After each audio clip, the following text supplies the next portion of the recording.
নমস্কার, কেমন আছেন সবাই? আশা করি সবাই খুব ভালো আছেন। আমার লাইফ জার্নি আর্যের আরেকটি নতুন ভিডিওতে আপনাদের সবাইকে অনেক অনেক স্বাগত জানাই। তো আজকে সকাল সকাল ব্লগটা স্টার্ট করেছি সারাদিন কি হয় না হয় ওইগুলো শেয়ার করার জন্য। তো দেখুন, এখন বাজে হচ্ছে বেলা 10টা 20। তো এখন আমি মানে খাওয়া দাওয়া করে নিয়েছি। এই যে সকালে এই কাপড়গুলো কেচে ধুয়ে এই যে মেলে দিয়েছি, হাফ শুকনো হয়ে গেছে কাপড়গুলা। তো কাপড়গুলো মেলে দিয়েছি, তারপরে হচ্ছে বাগানের দিকে একটু কাজ করেছিলাম সকালে। তো সেটা দুপুরবেলা দেখাবো, মানে যখন যাব হচ্ছে কি মানে স্নান করতে রান্নাবান্নার শেষে, তখন দেখাবো। তো এখন এসেছিলাম একটুখানি ঘরে কাজে, মানে এখন চলে যাচ্ছি নিচে, কি কি রান্না হবে সেগুলো সব গুছিয়ে রেখে এসেছি। তো চলুন দেখতে থাকুন। তো এই যে চলে এসেছি, আর কি কি রান্না হবে সেটা দেখাচ্ছি আপনাদের। দাঁড়ান। এই যে এর মধ্যে আছে হচ্ছে ক্যাপসিকাম, আর সবজি কাটা আছে পনিরের জন্য। এখানে আছে বেগুন, নুন হলুদ মাখিয়ে রাখা আছে, ভাজা হবে। আর এটা তো চাল ধুয়ে রেখেছি, ভাত হবে। আর হবে একটু ডালিয়া, সেই সবজিটা সেখানটায় মানে গ্যাসের কাছে কাঁচা আছে। তো সকালে আমি কিন্তু খাওয়ার জন্য একটা মানে গাছ থেকে লঙ্কা নিয়েছিলাম। এই দেখুন, বস্তা করে আমরা গাছ বসিয়েছিলাম, সেই চারা বসানোর সময় দেখিয়েছিলাম। তো এখন সেই গাছগুলোতে একটা একটা লঙ্কা ধরছে। আমি ওখান থেকে একটু শক্ত দেখে একটা লঙ্কা নিয়ে নিলাম, আর মানে কলে ধুয়ে সেটাকে মুড়িয়ে খাবো। আমরা তো মেদিনীপুরের লোক, সকালবেলা মুড়ি খেতে আমাদের খুব ভালো লাগে। এই যে নিজের খাবার দাবারটা বেড়ে রেখে গেছিলাম, ওদিকে আমার হাজবেন্ড বসে খাচ্ছে, পা দোলাচ্ছে। আমার খাবার দাবার দেখুন, একটু বাসি লুচি ছিল, নিয়ে নিয়েছি। আর এই যে এগুলা দিয়ে মুড়ি খেয়ে নিব।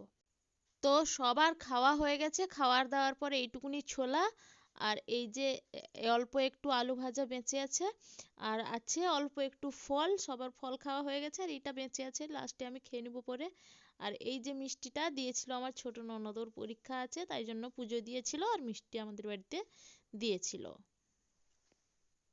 মানে পরীক্ষা দিতে গেলে কি দেয়?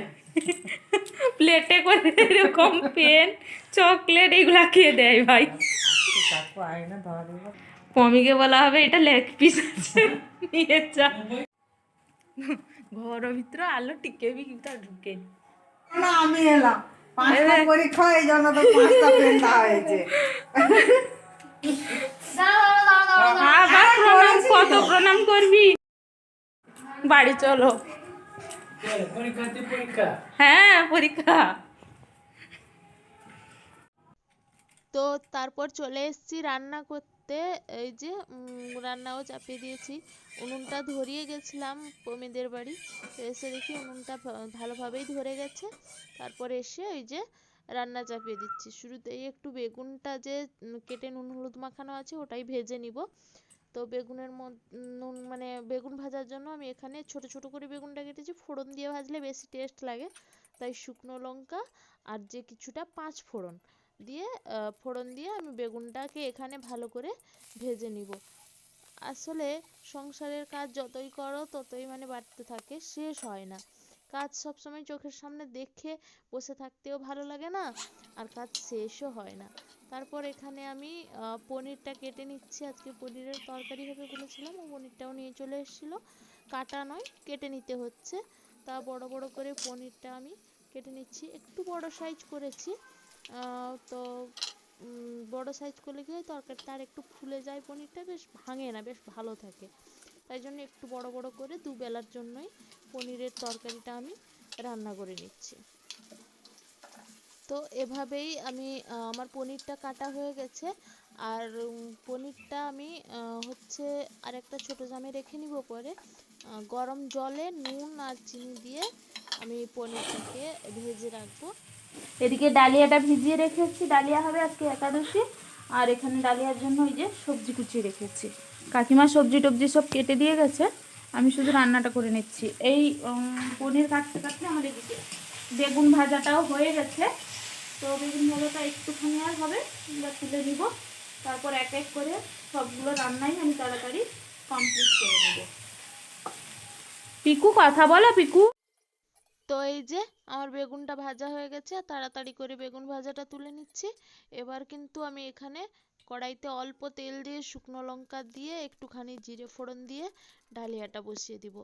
সবজিগুলো দিয়ে ভেজে এভাবেও করা যায়, আবার আদা টাদা দিয়ে ভালো করে খিচুড়ির মতো করে ডালিয়াও করা যায়। খিচুড়ির মতো করে মানে অনেকটা পরিমাণ যখন হয়, তখন আমি ওই আদা দিয়ে একটু তেজপাতা টেজপাতা দিয়ে খিচুড়ির মতো করেই ভালো করে করি।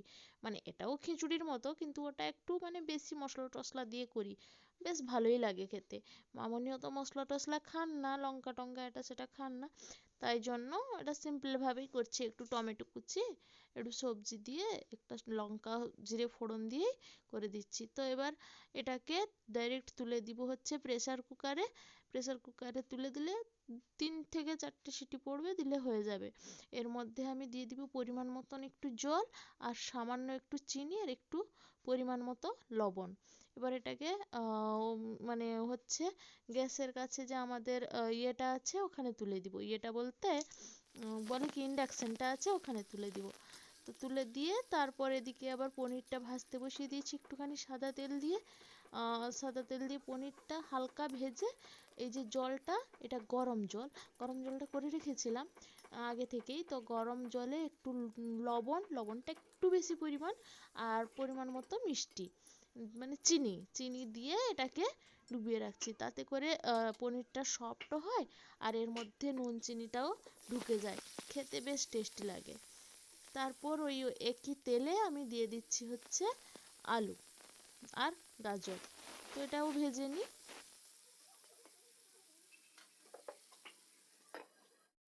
তো এই যে আলু ভাজা হয়ে গেছে, আলু আর গাজরটা সেদ্ধ হয়ে গেছে ভাজাতেই। তো এবার তুলে নিব।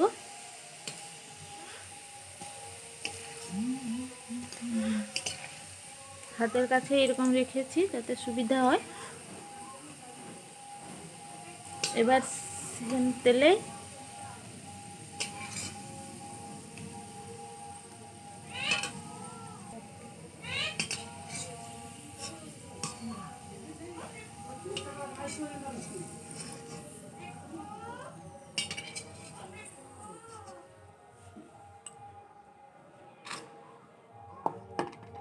পনিরটাও ভেজে ভিজানো, আর এটাও ভেজে নিলাম।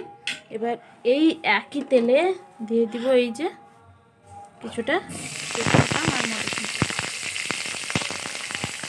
এবার একটু হালকা করে ভেজে নিব।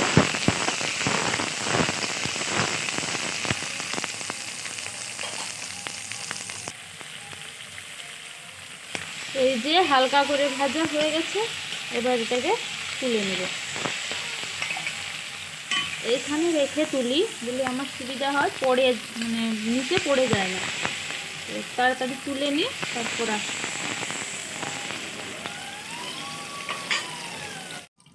এই একই তেলে আর একটু সাদা তেল মিশিয়ে দিব, যে অল্প পরিমাণে সাদা তেল দিয়ে দিলাম। এবার শুকনো লঙ্কা তেজপাতা ফোড়ন দিয়ে আমি রান্নাটা করে নিয়ে তারপর পুরো রান্নাটা কিভাবে মানে দেখতে কীরকম লাগছে সেটা আপনাদেরকে দেখাবো। তো এই যে আমি মশলাটা ভালো করে কষিয়ে নিয়েছি, যেভাবে নর্মাল মশলা কষানো হয় নিরামিষ তরকারিতে, সেভাবেই কষিয়ে নিয়েছি। মশলাটা যখন তেল উঠে যাবে, ভালো করে মশলাটা ভাজা হয়ে যাবে, তখনই এই চারমগজ আর সামান্য একটু পোস্ত বাটা দিয়ে দিব। একটু জল মিশিয়ে দিলে ভালো, তাই আমি আগে জল দিয়ে পরে ওটা দিয়ে দিলাম। তো এভাবে ভেজে নিতে হবে ভালো করে।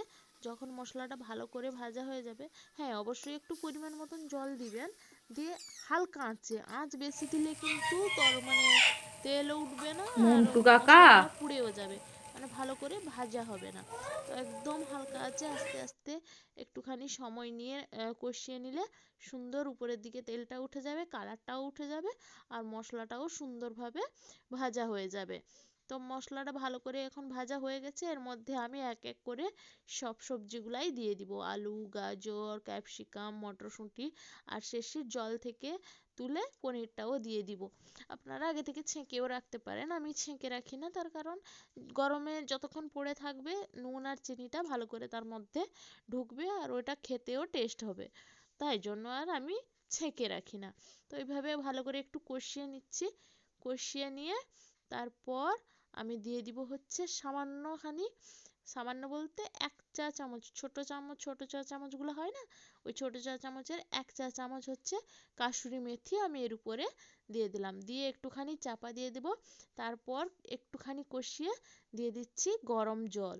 গরম জলটা আমি আগে থেকেই গ্যাসে করে নিয়েছিলাম একটু, তো সেটাই দিয়ে দিলাম। আপনারা চাইলে ওই যে নুন চিনি দেওয়া জলটাও দিতে পারেন, কিন্তু ওখানে নুনটা পরিমাণ একটু বেশি দিই, তাই জন্য যদি নুন হয়ে যায় তরকারি তাই জন্য আর দিই না। তো রান্না বান্না আমার কমপ্লিট। দেখুন আজকে কি রান্না করেছি। এই বাঁধাকপি ভাজা আরও একটু ছিল, বেঁচে গেছিলো কালকের, তো সেগুলোও একটু গরম করে নিয়েছি, আর আজকে তো যা রান্না করলাম দেখলেন। তো এভাবেই সারাদিনটা আজকে চলে গেল। সন্ধ্যার সময় আজকে সবজি বাজার হয়েছে, আজকে হাটবার, সোমবার হাটবার, তাই সবজি বাজার হয়েছে। অনেক কিছু সবজি এসছে দেখাচ্ছি। আর এই যে বাসনপত্র সব গুছিয়ে রাখলাম, মানে মাজা বাসনগুলা সব জল ঝরাতে দেওয়া ছিল, সেগুলো গুছিয়ে রাখলাম, আর এই সবজিগুলো এখন গুছিয়ে রাখবো। তো আজকের ভিডিওটা আমি এখানেই শেষ করছি। দেখা হবে পরে আবার একটি নতুন ভিডিওর সঙ্গে। ততক্ষণ সবাই ভালো থাকবেন, সুস্থ থাকবেন, আনন্দে থাকবেন, আর অবশ্যই আমার পাশে থাকবেন চ্যানেলটি সাবস্ক্রাইব করে। ধন্যবাদ।